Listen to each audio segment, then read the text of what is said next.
नमस्कार, VSRP के दर्शकों का स्वागत है। जय श्री राम। आज हम जो हमारा अभी थर्ड वीडियो जो अभी हमने पोस्ट किया था यूट्यूब पे, उसी का ही एक्सटेंडेड पार्ट है, पार्ट 2। उसमें हमने 4 ग्रहों के बारे में बात किया था, सन, मून, मार्स, मरकरी।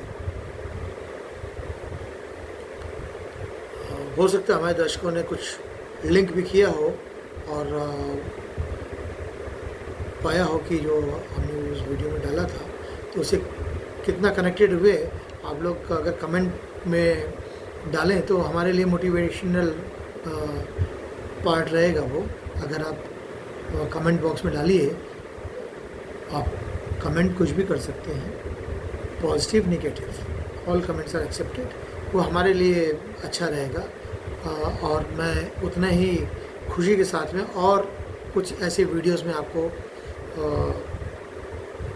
लेके आऊँगा। तो मैं चाहूँगा कि हमारा कमेंट बॉक्स जो है एटलीस्ट उसमें काफ़ी कुछ फिलअप रहे और आप अपने राय भी दे सकते हैं और ऑल सजेशंस आर इनवाइटेड और अकॉर्डिंगली उस पर हम काम कर सकते हैं। आप ये भी कर सकते हैं कि भाई इस तरीके की वीडियो आप लाइए एंड उस तरीके का हम लोग उस पर भी हम वी कैन एक्ट। अब आज जो प्लैनेट्स हैं, Jupiter, Venus, Saturn, Rahu, Ketu, गुरु, शुक्र, शनि, राहु, केतु। आज हम गुरु ग्रह से शुरू करते हैं। गुरु ग्रह बहुत ही इम्पोर्टेंट ग्रह है और देखा जाए तो पूरे 9 प्लैनेट्स में को ये गुरु ग्रह है जो कि कंट्रोल करके रखती है।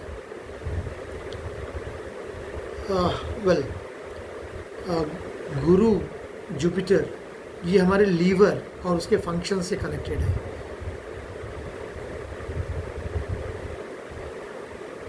Fat metabolism and weight issues भी गुरु का ही डिपार्टमेंट है। Growth and overall body extensions is directly connected to Jupiter. Wisdom, teeth में विजडम टीथ और गम्स, ये गुरु से कनेक्टेड है। अगेन इसमें मतलब वैसे ही है जैसे कि अगर गुरु की प्लेसमेंट कैसी है, दृष्टि कैसी है, इन पे पापी ग्रह की दृष्टि है कि कैसा है, तो अकॉर्डिंगली वो पार्ट्स में फंक्शनिंग उस हिसाब से रहेगी। अब हम वीनस, शुक्र ग्रह पे आ रहे हैं। शुक्र ग्रह हमारी रिप्रोडक्टिव सिस्टम एंड फर्टिलिटी से कनेक्टेड है।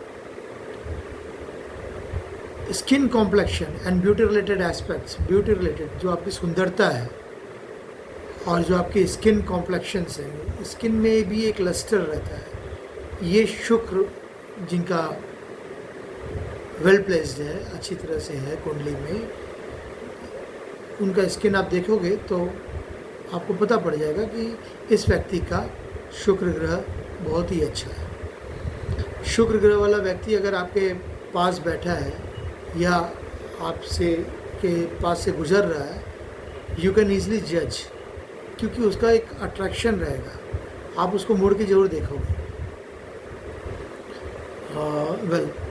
शुक्र ग्रह हमारे किडनी और यूरिनरी ट्रैक से भी एसोसिएटेड है, कंसर्न है। और हमारे थ्रोट और थायराइड ग्लैंड, ये भी शुक्र ग्रह के ही उस कंट्रोल में आता है। अब इसके बाद है सैटर्न, शनि। शनि ग्रह हमारे देखिए क्या है कि जैसे कि बोन्स हमने आपको बताया था कि सूर्य से कनेक्टेड है, लेकिन बोन्स, टीथ, ज्वाइंट्स, जो इसमें एक पेन या फिर जो भी खराबी आती है वो ओनली बिकॉज ऑफ सैटर्न। तो शनि उसमें रोल प्ले करते हैं। क्रॉनिक इलनेस, देखिए क्या होता है कि कुछ इलनेस ऐसी होती है कि काफ़ी समय से चली आ रही है, आप दवा खा रहे हैं तो भी वो चली आ रही है, ठीक नहीं हो रही है, तो ओनली भी वो आपको शनि ग्रह पे ध्यान देना पड़ेगा। अगर आपने शनि ग्रह की रेमेडी की और उस पर आपने ध्यान दिया तो आपके इन चीज़ों पे जो क्रॉनिक इलनेस है, लॉन्ग टर्म हेल्थ इश्यूज़ है, इस पर फ़र्क ज़रूर पड़ेगा। आप खाली उस तरीके से वो रेमेडी या उसका जो कंसर्न और उस ग्रह के प्रति जो आपकी स्टेप्स लेने हैं वो अगर आप लेते हो तो 100% आपको फ़र्क पड़ेगा। लॉन्जिविटी एंड एजिंग प्रोसेस भी शनि का ही जिम्मेदारी है, जो एज लंबी एज देते हैं, ठीक है। अब लंबी एज का मतलब ये होता है कि अगर आदमी सपोज़ 80 अबव 90 है तो मोस्ट ऑफ दी जो लोग रहेंगे तो उनको हेल्थ इश्यूज़ भी रहेगा एंड लॉन्जिविटी भी रहेगी, ठीक है। हो सकता है कि किसी प्रकार की सफरिंग भी हो रिलेटेड टू हेल्थ, लेकिन अगर शनि का प्लेसमेंट आपके उस हाउस में है, जैसे कि 8th house is mostly concern with this, ठीक है, तो आपके 8वें घर में अगर शनि का प्लेसमेंट या दृष्टि या किसी प्रकार से एसोसिएशन है तो आपकी लॉन्जिविटी एज लंबी रहेगी, आयु आपकी लंबी रहेगी, ठीक है। अब हेल्थ इश्यूज़ रहेंगे कि नहीं रहेंगे वो एक पूरा चार्ट देखने के बाद होता है, लेकिन आयु लंबी रहेगी। तो शनि के डिपार्टमेंट है वो भी। अब हम आ रहे हैं राहु और केतु पे। राहु, आप ये देखते होंगे कि बहुत सी हेल्थ कंडीशंस रहती हैं जो कि एलर्जीज हेल्थ कंडीशंस होती है, but those are so unusual कि आपको समझ में नहीं आता कि इसके रीज़न्स क्या हैं।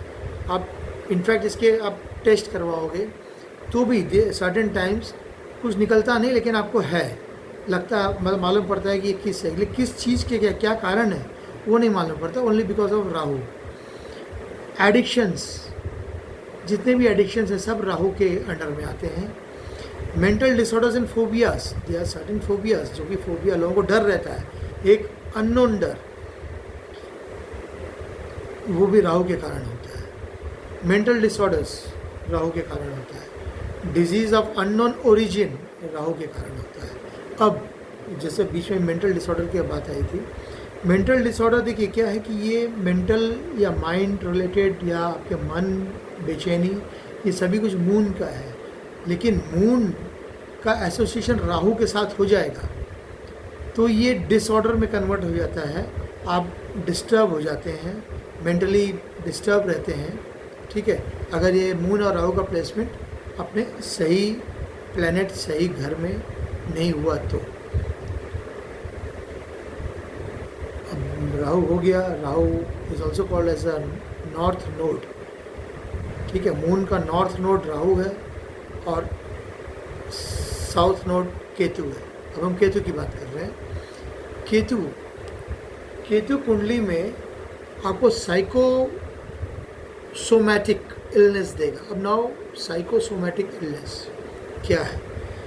अगर आप एक्सेस तनाव, एक्सेस चिंता, एक्सेस स्ट्रेस लेते हैं तो अ टाइप ऑफ फीवर आपके बॉडी में जनरेट होता है, मतलब फीवर रहता है, तो वो not due to any physical reasons, but ये आपके तनाव, चिंता और स्ट्रेस के कारण होता है, ये साइकोसोमैटिक इलनेस, ठीक है। तो इसको एक वर्ड दिया गया psychosomatic illness. It is all because of Ketu. तो केतु कुंडली में अगर अंडर इन्फ्लुएंस रहेगा, प्लेसमेंट नहीं सही रहेगी, दृष्टि में रहेगा,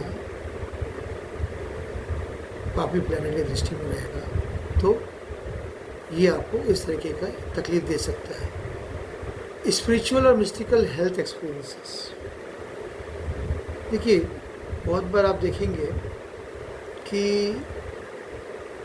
ऐसी चीज़ें होती हैं जो कि डायरेक्ट दवा से नहीं ठीक होती, लेकिन आपको जाना पड़ता है जहाँ पे झाड़ फूक होते हैं। या किसी का आशीर्वाद लेने से ठीक हो जाती है। तो वो केतु इफेक्ट इलनेस रहती है कि health experiences, mystical health experiences रहता है जो कि अदर देन मेडिसिन ही ठीक हो पाता है, तो वो भी केतु के ही कारण होता है। सडन एक्यूट हेल्थ इश्यूज़, कोई चीज़ सडन अराइज हो जाए, ठीक है, और एक्यूट हेल्थ इश्यूज़ जो रहते हैं वो भी केतु के ही कारण होता है। Again healing abilities and alternative medicine, कुछ डिजीज़ आपके हील, जैसे बहुत से हीलर्स होते हैं जो उसे ठीक करते हैं, that is only because of Ketu. उनके वो जो डिज़ीज़ है वो आपको हुआ है, डिज़ीज़ रादर आप उसको बोला जाता है, जैसे नज़र लगना, ये लगना, ये भी आपका केतु कहीं ना कहीं इफेक्टेड रहता है तो ही आपको लगती है, और फिर अकॉर्डिंगली वो ठीक भी होती है। मेडिसिन से नहीं होगी, अल्टरनेटिव मेडिसिन से ठीक होगी। अल्टरनेटिव मेडिसिन फिर वही हो सकता है जैसे कि आपने, जैसे हीलर्स होते हैं, ठीक है, और आजकल ये जैसे जनरल टर्म में झाड़ फूक भी हो गया, तो ये उससे ये सब ठीक होता है। तो ये सब जो चीज़ में अंडर इन्फ्लुएंस जो लोग आ जाते हैं तो उनका केतु कहीं ना कहीं ख़राब दृष्टि में रहता है, तो ही ये चीज़ें आती हैं। तो ये हो गया हमारे टोटल 9 प्लैनेट्स, और मैक्सिमम ट्राई किया है कि ये सभी प्लैनेट्स अकॉर्डिंगली क्या क्या डिजीज़ या क्या क्या तकलीफ़ें दे सकते हैं, तो मैंने ट्राई किया है कवर करने का इस वीडियो में। और भी कुछ छूट गया हो, जैसे भी हो, तो हमारे दर्शक भी सजेस्ट कर सकते हैं अगर उन्हें इसके बारे में जानकारी होगी, तो सजेस्ट कर सकते हैं कि ये कुछ और चीज़ें भी हो सकता है कि जो कि मैं मिस किया हूँ, तो वो आप बता सकते हैं। मैं चाहूँगा कि आप कमेंट बॉक्स में कुछ ना कुछ आप लिखें, आप अपना व्यक्त करें, ठीक है। जैसे कि देखिए हम कंजंक्शन में भी है, जैसे कि मून केतु समझ लीजिए कि साथ में रहता है, तो मून केतु साथ में रहेगा तो आपके मन परेशान रहेगा, और मन और बॉडी आपका एक साथ नहीं रहेगा, ठीक है। आपका बॉडी कुछ और करना चाहेगी, मन कुछ और करना चाहेगा। मन में हो सकता है कि आप सोचें कि मुझे ये करना है, वो करना है, लेकिन बॉडी अलाउ ही ना करे। तो ये मून केतु में ये चीज़ें होती हैं। तो इस तरह के कंजंक्शंस होते हैं जिसके कारण भी तकलीफ़ें होती हैं, ठीक है।